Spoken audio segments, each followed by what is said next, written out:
Hello and welcome to I'll Knit If I Want To. I'm Andrea Mowry of Drea Renee Knits, and this is a little weekly podcast where I try my best to answer some of your questions. Did I say that this is I'll Knit If I Want To? I've already forgotten, so hopefully I said that. Yeah. All right, today I am wearing my Inclinations cowl. This is knit up in 2 colors from Spin Cycle Yarns Dyed in the Wool. Let's jump in. Question number 1. A while ago, I bought this stunning Japanese wool, Malvinas from Noro. I started knitting a scarf in a half fisherman's rib, but this wool is just not straight on. It's more like a thin, thick situation. Very naturally, accepting my knitting seems way more sloppy than it is. I don't know if I understand that sentence. I think they're just saying it looks sloppier than it actually is. So I'm looking for a sweater pattern that is more suited, or maybe some random tips, maybe combining it with a different type of yarn. I would love a pattern that makes this yarn rock. So I can see how you feel that way with something like fisherman's rib, with that thick and thin yarn, how maybe it's looking a little too textured, where instead of looking interesting texturally, there's almost too much texture going on, because so this is actually half fisherman's rib, and that already provides a lot of texture because it's a really dense, squishy kind of ribbing. So what I would recommend for something like that thick, thin yarn is even keeping it to a really simple stitch pattern like stockinette. I think stockinette allows the yarn to shine with the texture that's already in the yarn instead of complicating it with other stitch patterns. So yeah, that's what I would recommend, is something simple and stockinette-y.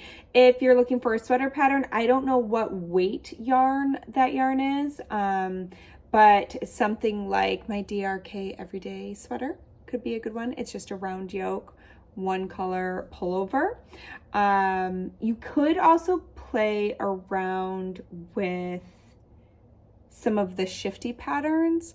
Those actually do play, they're great for hand spun, which can be thick and thin since it's spun by human hands and not machines. So I think that a thick and thin, depending on how intense that variation is, could work really well for some of those, because those kind of help play up that texture without it getting too intense. So there's like the night shift shawl, there's the shift cowl, there's the shifty pullover, the shift again, the shift along hat. There's a lot of them, but those could be fun. But yeah, otherwise, when you have a highly textured yarn, I think that keeping it simple with stockinette stitch is a really great way to go. Question number 2. I've just finished the Feel Good shawl, a total extravaganza of brioche and decay. It is. It's like a tasting menu of brioche in that shawl. I was wondering, when you are designing shawls, do you make a decision about how big a certain section is before you start knitting it, or decide as you go? You seem to strike the perfect balance of size for each section and avoid the boredom factor of doing the same thing for a million rows. Thank you. This question made me giggle because I was like, you know what? It's probably when I get bored as I am knitting the original that I'm like, time to do something different. And then I just kind of try and keep all those sections either similar or something that will proportionally balance out the other sections. But yeah, I, for one, am someone who, I love my shawls to be a mix of interesting and relaxing. So a lot of my shawls have like bands of garter stitch when I want to relax, and then all of a sudden it'll go into bands of brioche because that's when I want it to be a little more entertaining and interesting and make me use my brain a little bit more as I do it. And then I'll get sick of that and I want to relax again, and it'll go back to garter stitch or something like that. So if you look through my shawl patterns, you can kind of see that happening. But I'm so happy that you enjoyed the balance of the sections, because it is something that visually, when it's done, you want it to look balanced when you're playing around with different things within a shawl. And honestly, I think that's why shawls are so fun to knit, because of like having different bands of interest. You know, I think that's what a lot of us are drawn to. Sometimes they look so good keeping just one thing going throughout, but sometimes those ones can be a bit of a slog, right? You're just like by the end like, oh my gosh, so many stitches, and they each take so, like every row takes so long, and you're just wanting it. You're ready for something different. So I'm happy that you enjoyed the Feel Good shawl. Next question. I'm new to listening and loving the talk about pattern modification and construction. I recently knit my first raglan pullover for a baby who hasn't yet arrived. Then I modified the same pattern to create a button-up cardigan for my 16-month-old. I love it overall, but the sleeves are really full. I think by this you're meaning that they're like too big. This was mentioned in another knitter's project comments on this pattern, so I added a lot of decrease in the arms, but the upper arms in particular are still really big on my daughter. I'm wondering about ways I can reduce the bulk, perhaps decreasing the ratio of arm stitches to front back stitches when setting up the raglan. I'm thinking I would initially cast on more stitches so that the neck isn't too small. Do you have input? Is this a relatively simple fix, or would something like a round yoke construction allow for more flexibility than raglan? So this is a fun one. This is one of those questions that I think about a lot as I'm designing knitting patterns. One thing you could try is you could try casting on the same amount of stitches, but you kind of said this, but then it kind of sounded like you strayed away from it. So you could cast on the same amount of stitches, and then when you place your markers for your raglans, just have the sleeves have less of those stitches and the front and back have more of those stitches. So let's say you reduce 4 stitches from each sleeve, you would add 2 on each side to the front, 2 on each side to the back. But when you're knitting little tiny baby garments, sometimes you don't even have that many stitches unless it's knit in a fingering weight maybe. So you might not have a ton of stitches to move around already. So if that's the case, what I have found out, I think a lot, I actually don't know if a lot of people think this. My perception, especially when I first started designing, was that raglans were more simple. I thought that they were going to be kind of like the basic, like you follow these rules and it'll all work out. And I will tell you what. They are so tricky. They are so tricky to get the fit right. And it doesn't matter how simple I make a raglan as far as what's going on with like the decoration of the pattern. They are so finicky to grade amongst all the sizes. And a lot of it comes down to those sleeves. So if you read like a design book, especially from kind of back in the day, they'll basically just say like, you just increase on those raglans every other round until you get to the size you want to get. That makes this giant assumption that the proportions of the body to the sleeves is just going to magically work out. And I have never found that to be true. What I find to be true is exactly what it sounds like is happening here in this baby sweater, where if you do just increase equally on both sides of those raglan seams, you are going to end up with big sleeves by the time you get the body to where it needs to be. In some styles, those big oversized sleeves can look great. But I find that with knit fabric, sometimes it does just look bulky, or like there's just too much fabric there, where I feel like one of my favorite things I've sewn is a raglan style like sweatshirt, and it has a lot of fabric around that upper arm. I mean, it has, for me, there's at least 8 inches of positive sleeve at the upper arm. But it drapes great. Now, I've tried replicating a similar amount of ease into a raglan sleeve when I've been knitting, and it just didn't have the same effect. Now, given you can definitely play with fabric and drape, it can be so much about the yarn and how you're knitting it and everything like that, and I probably just didn't have that perfect combo. But I have found from my own experience that it tends to be a case of you need to decrease less on the sleeve side of those raglans than you do for the body side. Sorry, I have sticky lip gloss on, and there's something sticking in my lip gloss. Okay, so what I would do if you don't want to fiddle around with things at the start is go ahead and proceed as you would for like probably the first half of that yoke. And then what I would start doing is for like the second half of that yoke, I would probably start skipping every other increase. I'm just assuming that this is a top down. I think it's a top down from the way you were talking about it. Yeah. Okay. So yeah, just by skipping like I would do some math, make sure you're going to get to the circumference you do want for that sleeve, but something along those lines. You don't necessarily want to just stop decreasing early because you can kind of see that on the raglan seam. So you kind of want it to still look like it's balancing out the front of the seam, but that's a lot of what I'll do in my patterns is for the sleeves, I will start skipping some of the increases. For the body, sometimes you'll start increasing every row if you need to hurry up and get it to that fuller bust part. Obviously, that you're not really, you need to do that for a 16-month-old. But anyways, you can play around with that increasing to make sure that your sleeves aren't ending up too big, basically by doing less increases in the yoke on the sleeve side of that seam. And the thing too is when you try to start decreasing out really, really quick in a sleeve, if that top was already too big in the raglan, you're almost accentuating how big it looks by decreasing really quickly. So the larger the difference between the upper arm and the lower arm, the more obvious it'll be. If you can actually keep that cuff a little bit bigger, it will help the whole sleeve look kind of smaller overall because you're not accentuating it by having that smaller size to compare the bigger end to. Does that make sense? Hopefully that makes sense. Okay, there you go. Okay, I am on question 4. I have been playing with the idea of designing my first sweater, and I would love to incorporate short rows in the back of the neck.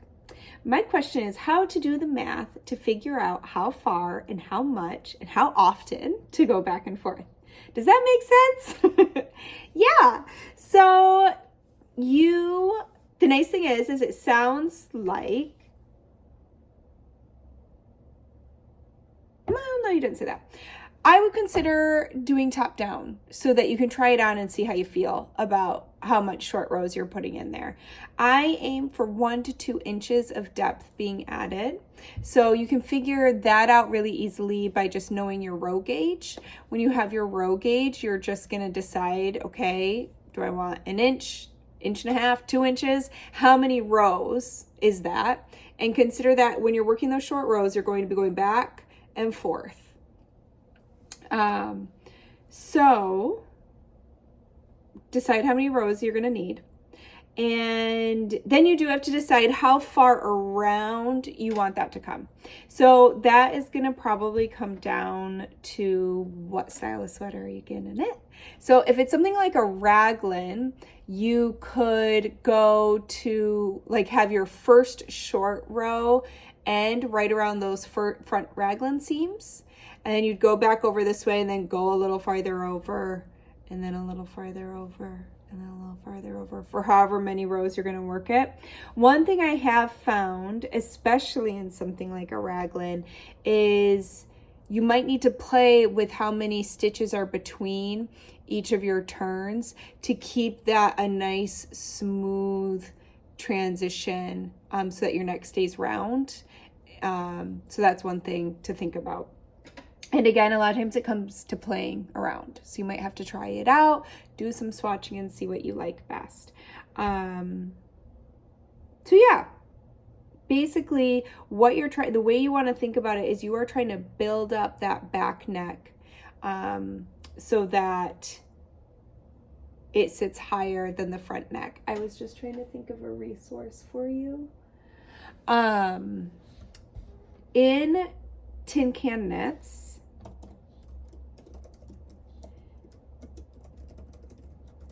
they have a book that's all about like colorwork yoke. Oh my gosh, what's the book called? I own it, but it's not on the shelf behind me. But but they do a section all about short rows. And the other thing to consider about short rows is for that neck shaping, they don't have to be right at the back neck. You can actually, depending on if you, let's say you want to do a round yoke sweater and you want there to be a motif in there, you could choose to put those short rows beneath the motif, pushing it up from there. So you have options of where you place these as well. And I feel like they cover that. What is it called? I keep wanting to say the word wild. Anyways, I'll link to it so that you can check it out. You can buy it digitally or in print. And it's a fabulous book. I mean, it might help you along your way as you're kind of playing with wanting to put your own sweater together. They have fun little charts at the back of the book and all kind like stitch counts. I mean, it's a fabulous book if you want to play with doing your own thing, because they did a lot of the math for you. I mean, they give stitch counts based on your gauge for different yarn weights, and they have it sized from like, I think baby to, I don't know how far this chest circumference goes in adults. But it's a great resource. I really wish I could remember the name of it off the top of my head. But anyways, I will link to it below so that you can find it. All right, last question. I love your LYS cardigan, and after it has sat in my queue for a while, I've decided that I want to knit one sooner rather than later and have recently purchased the yarn for it. My question is that when you wore it last week in episode, this says episode 145, but I don't have 145 episodes. I think it was actually episode 127. The neckline looked different and more open compared to the photos, pattern photos where it is worn, and the neckline folds up a little bit like a shirt collar. Is this simply due to styling, or have you changed your cardigan since you first knit it to sit more like this? I love the more open neckline look as I don't plan to wear mine closed. So yes, in that sweater pattern, I actually went back and added short rows, and that's included in the pattern. So I went back and adjusted the entire pattern to include short rows. So the photos that were taken for the pattern are before I added short rows. And then I was like, you know, I think that this will wear better for everybody if I include short rows. And they did, and I really liked how it turned out. So what you saw on me is what is in the pattern, and that includes some neck shaping with short rows. All right, that is everything. This is another shorty. I just must not be as chatty lately. I do have a new skein of yarn I can show y'all. Let me grab it.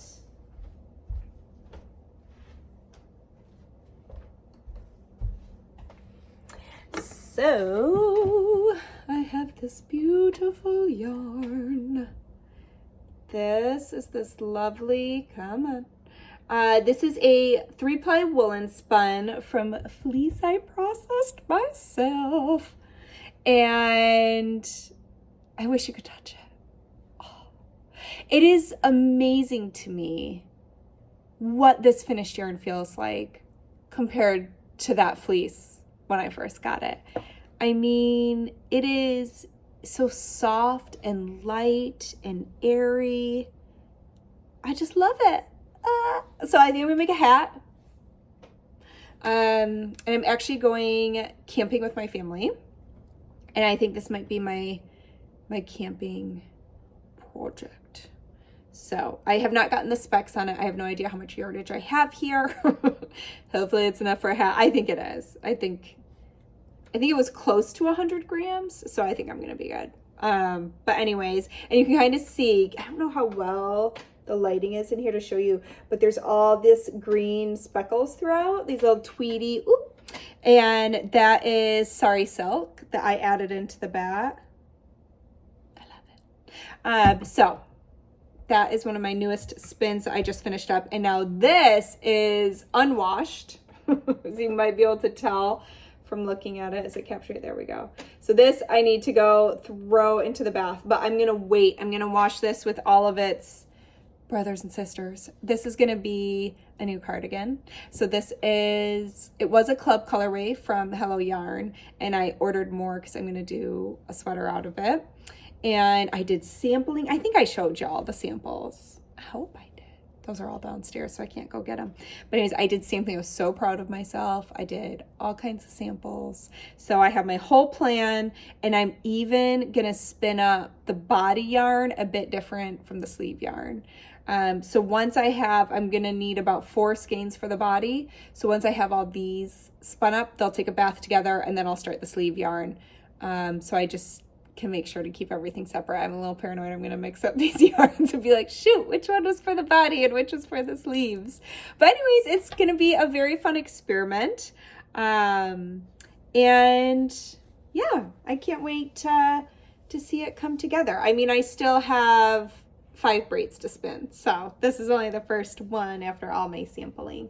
And I'm actually having a little bit of lower arm pain today. I don't know if it was from lifting weights yesterday, or I've been doing a lot of spinning, or I'm doing some very small gauge knitting right now. I don't know if it was just a combination of everything together, but I'm having a little pain. So I'm gonna give myself a little bit of a break, so I don't exacerbate that anymore. But it better get better quick, because I want to knit this. But yeah, I guess that's all for this week. I'm just so quick these days. I wish I had other things to share. Everything else is kind of hush hush still. I do have some new patterns heading your way in September and October. Those are already in testing. We need to take some photos. I might actually take photos for one this next week while we're camping, which would be so fun. But yeah, we are planning, especially once our kids are back in school, to start getting some new fun footage for y'all. So I'm excited for that. I'm gonna pull Spicy Pete in to help me record some fun things, just to share more of the process with you guys. So I hope that that's something that y'all would like to see, is a little bit more. I'm like, so much happens along the whole journey that maybe it would be fun for y'all to see some little glimpses of. So let me know if that's something you'd be into. But yeah, I guess I'll just end this one here. I hope you have a great weekend, and I really hope to see you back here next week. Bye.